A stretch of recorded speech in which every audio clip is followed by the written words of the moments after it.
Yes friends, तो अब हम अंडरराइटिंग की इस प्रॉब्लम को सॉल्व करेंगे। Delta limited issued 25 lakh equity shares of 10 each at par. 7 lakh were issued to promoter and balance offer to public was underwritten by 3 underwriter PQR with firm underwriting इतना। Total application received including marked and but excluding firm underwriting. यहाँ पर firm underwriting नहीं लिखी हुई है, इतनी है। Unmarked and surplus application are to be distributed in gross liability. अब फ्रेंड्स, हमें ये नहीं दिया इसमें कि बेनिफिट ऑफ फर्म अंडरराइटिंग देना है कि नहीं देना है, तो हम यहाँ पर एज्यूम कर लेते हैं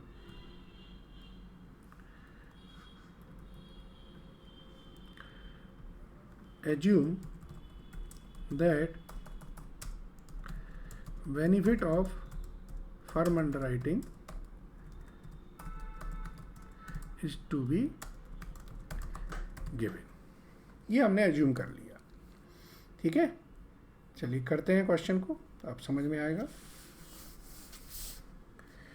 यहाँ पर टोटल इशू है 25 लाख शेयर्स का। इशूड टू प्रमोटर 7 लाख, तो बचे हमारे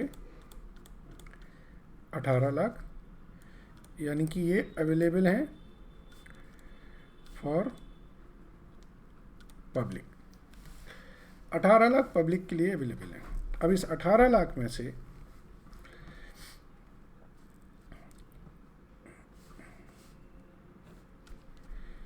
आप ये देखिए कि जो एप्लीकेशन रिसीव्ड है वो हमारी कितनी है क्वेश्चन में, 13,88,000।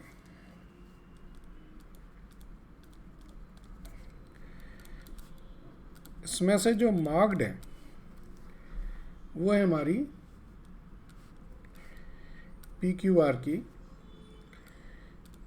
P की हैं 3 लाख, Q की हैं 350 और R की हैं 450, 11 लाख। सो अनमार्क्ड हुई हमारी ये। एज्यूम हमने क्या किया इस क्वेश्चन में, एज्यूम किया हमने कि बेनिफिट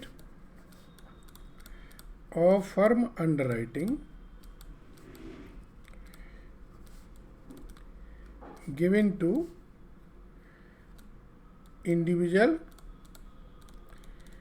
underwriters। ठीक है, जब हम बेनिफिट देते हैं तो फिर डायरेक्ट उनकी ग्रॉस लायबिलिटी से माइनस कर देते हैं। जब बेनिफिट नहीं देते हैं तो फर्म अंडरराइटिंग के शेयर्स को हम अनमार्क्ड मानते हैं।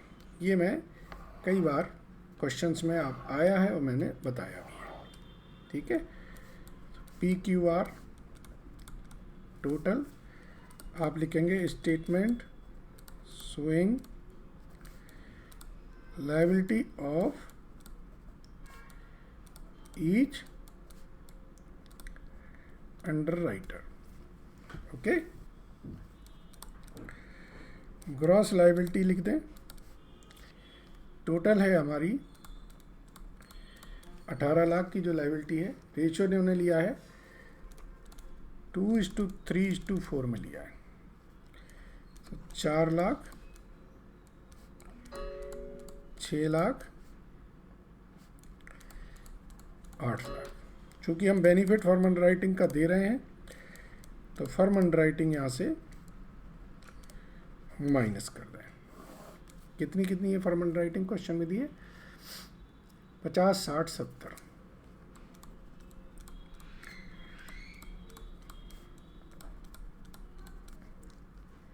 ये हो गया 1,80,000, ठीक है। तो ये बचेगा 3,50,000।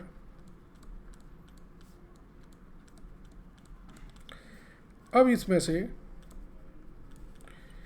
मार्क्ड और अनमार्क्ड दोनों माइनस कर दें। अनमार्क्ड करेंगे इनके ग्रॉस लायबिलिटी रेशियो में। मार्क्ड क्वेश्चन में दिए 3 लाख, 3,50,000, 4,50,000 और अनमार्क्ड है हमारी 2,88,000। तो ये 64, 96, 128, ठीक है जी।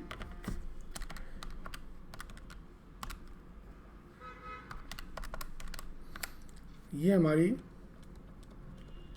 2,32,000 की लायबिलिटी आई। यहाँ आएगा -14,000,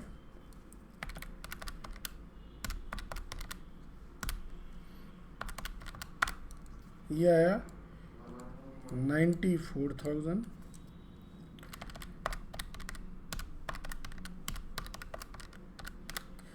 और ये 1,52,000।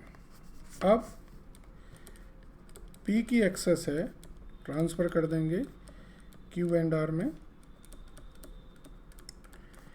तो यहाँ -6,000 और -8,000, तो ये 88,000 और ये 2,32,000। अब इसमें से फर्म अंडरराइटिंग दोबारा से ऐड कर दें। फर्म अंडरराइटिंग का कंसेप्ट ये है कि आपकी कितनी भी लायबिलिटी हो, चाहे एक्सेस हो चाहे शॉर्ट हो, वो आपको सब्सक्राइब करनी ही पड़ती है, क्योंकि वो आपने कमिटमेंट दे रखी होती है कि मैं इतनी एप्लीकेशन खुद अप्लाई करूँगा, ठीक है।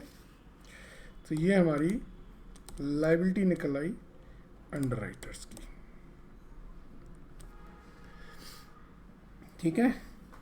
अब इन्होंने कुछ और पूछा है क्या, ascertain the liability of the underwriter. अगर मैं अमाउंट्स की बात करूं, अमाउंट टू बी टेकन, तो वो जाएगा 10 रुपये पर शेयर से। तो ये 5 लाख, ये 14,80,000 और ये 21,40,000, ठीक है जी। चलिए, तो ये प्लेन क्वेश्चन था, आपको समझ भी आया होगा। Thank you.